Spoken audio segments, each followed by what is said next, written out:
बड़ी बड़ी स्टार्स को भी अपनी स्ट्रॉन्ग ग्रेविटी के कारण अंदर निकल जाने वाले ब्लैक होल्स के बारे में तो आपने कई बार सुना होगा। लेकिन आज के वीडियो में आपको दो ऐसे स्टार्स के बारे में बताने वाला हूँ जो अपने ही पड़ोसी रेड जाइंट स्टार का मैटर खींच रहे हैं। इतना ही नहीं बल्कि यह स्टार्स यूनिवर्स के खोजे गए अभी तक के सबसे तेज एक्सिस रोटेशन वाले स्टार्स हैं, जिनमें से एक का एक्सिस रोटेशन तो इतना तेज है कि जितने समय में सन अपना एक एक्सिस रोटेशन पूरा करता है उतने में यह स्टार 93,000 रोटेशन कंप्लीट कर लेता है। इसकी इस रोटेशन को देखकर वैज्ञानिक भी हैरान हैं। तो आज की इस वीडियो में हम यूनिवर्स के fastest rotating white dwarf stars J0240+1952 और AE एक्वेरियाई के बारे में जानने वाले हैं। यूनिवर्स में मौजूद लगभग सभी ऑब्जेक्ट अपने एक्सिस पर रोटेट करते हैं, चाहे उसमें कोई प्लैनेट हो, मून हो, स्टार हो या फिर पूरी गैलेक्सी। यहाँ तक कि गैलेक्सी में मौजूद सुपरमैसिव ब्लैक होल भी अपने एक्सिस पर रोटेट करते हैं।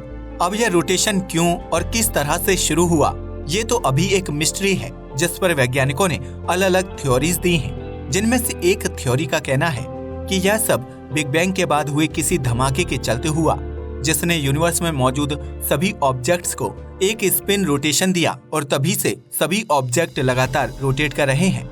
लेकिन अभी वैज्ञानिकों के पास इस हाइपोथेसिस के कोई पुख्ता सबूत नहीं है। वैसे सेलेस्टियल बॉडीज का एक्सिस रोटेशन कई चीजों पर निर्भर करता है और कई कारणों से प्रभावित भी होता है। कई बार किसी दूसरे से सेलेस्टियल बॉडी की टक्कर भी किसी ऑब्जेक्ट के एक्सिस रोटेशन को प्रभावित करती है। वैसे आपको बता दूं कि हमारी अर्थ का एक रोटेशन करीब 24 घंटे का होता है। वहीं अगर सोलर सिस्टम की बात करें तो उसका एक रोटेशन करीब 27 अर्थ डेज के बराबर है। रिसेंटली पब्लिश की गई एक रिपोर्ट के अनुसार AE एक्वेरियाई व्हाइट ड्वार्फ एक इनक्रेडिबली डेंस स्टार है, जिसका एक्सिस रोटेशन इतना फास्ट है कि यह 1 मिनट में ही अपने एक्सिस पर करीब 2 बार रोटेट करता है।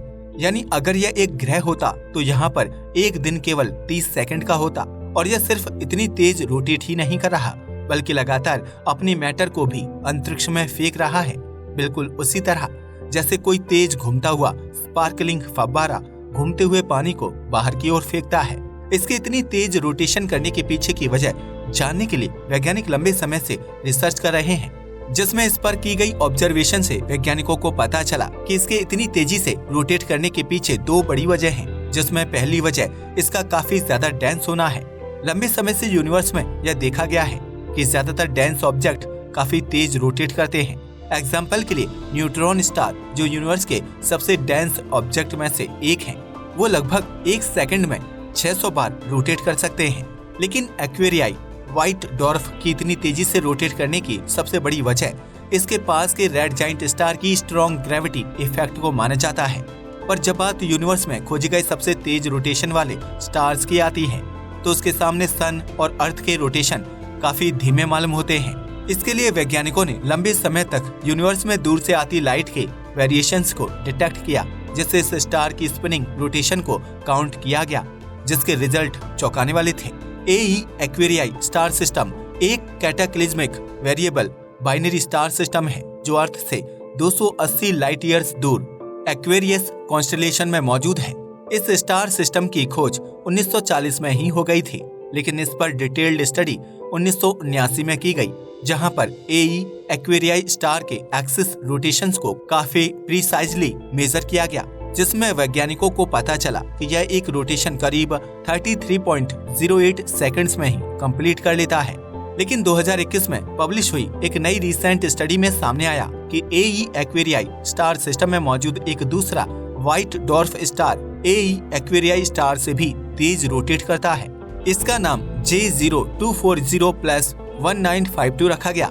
इससे डिटेक्ट होने वाले पल्सिंग सिग्नल पर लंबे समय तक कैनरी आइसलैंड ऑब्जर्वेटरी के ह्यूज ग्रीन टेलीस्कोपियो द्वारा रिसर्च करने पर सामने आया कि यह अपना एक कंप्लीट रोटेशन मात्र 24.9 सेकंड्स में कंप्लीट कर लेता है।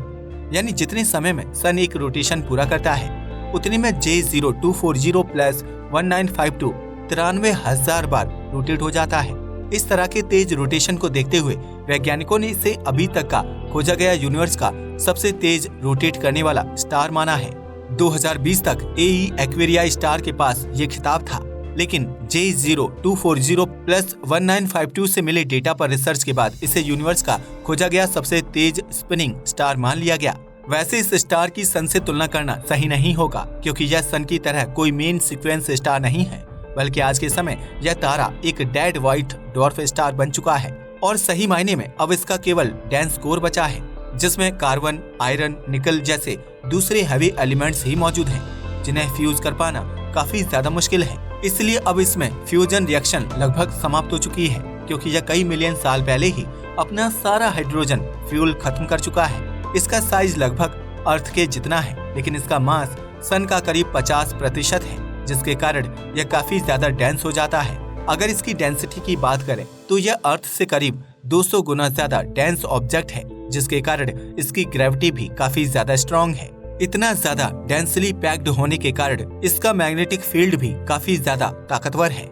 एक खास बात है कि AE एक्वेरियाई स्टार सिस्टम में J0240 प्लस 1952 के अलावा एक और स्टार मौजूद है, जो एक रेड जाइंट स्टार है।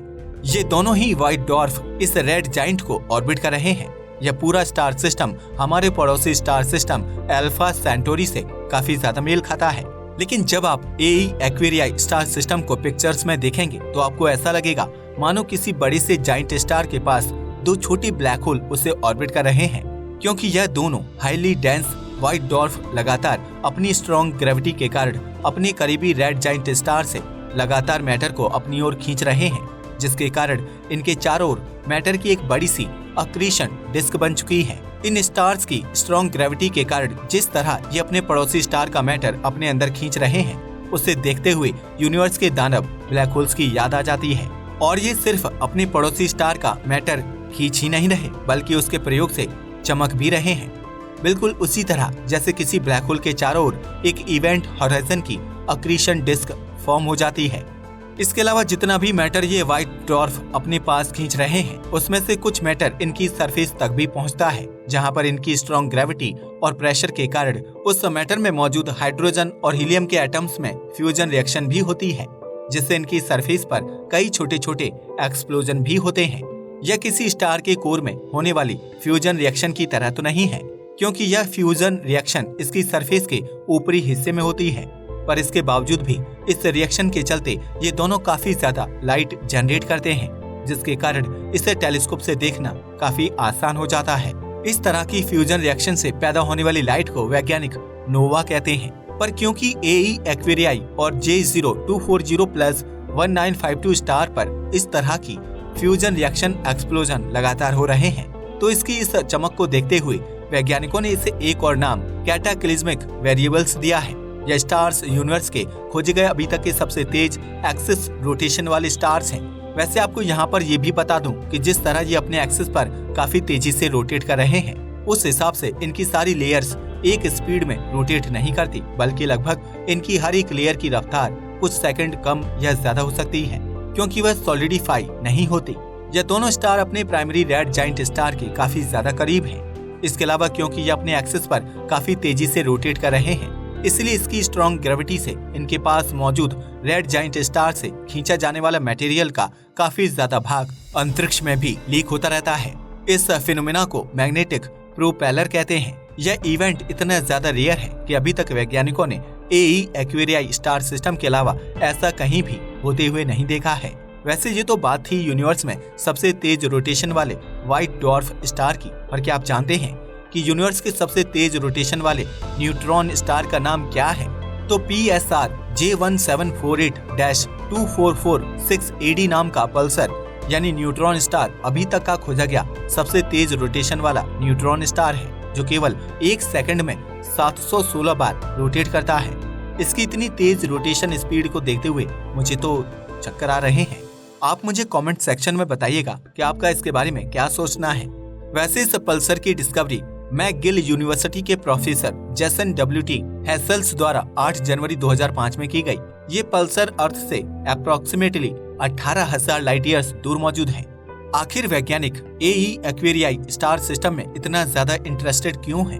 जैसे कि मैंने अभी थोड़ी देर पहले बताया कि जिस तरह ये अपने मेन रेड जाइंट स्टार का मैटर एब्जॉर्ब कर रहे हैं और उसे अंतरिक्ष में फेंक रहे हैं, यह इवेंट काफी ज्यादा रेयर है और वैज्ञानिकों की माने तो इसमें हमें इन व्हाइट डॉर्फ स्टार के मैग्नेटिक फील्ड और ग्रेविटी के बारे में काफी कुछ जानने को मिल सकता है, क्योंकि अभी भी वैज्ञानिकों की व्हाइट डॉर्फ स्टार के बारे में समझ काफी ज्यादा लिमिटेड है।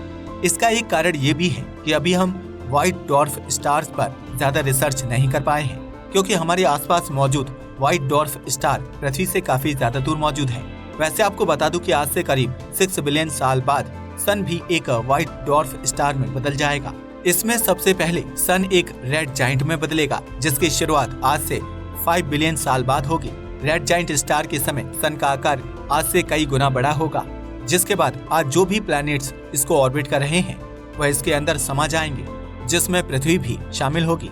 लेकिन इसके बाद ही यह समय के साथ अपनी बाहरी लेयर्स को खोने लगेगा और इससे इसके आकार में भी कमी आने लगेगी, जिसके बाद एक बड़े धमाके के साथ इसका केवल कोर बचेगा, जिसमें ज्यादातर हैवी एलिमेंट्स होंगे, और यही वो एक व्हाइट डॉर्फ स्टार होगा। आज के लिए बस इतना ही। वीडियो पसंद आया हो तो इसे लाइक और शेयर करें। जय हिंद दोस्तों।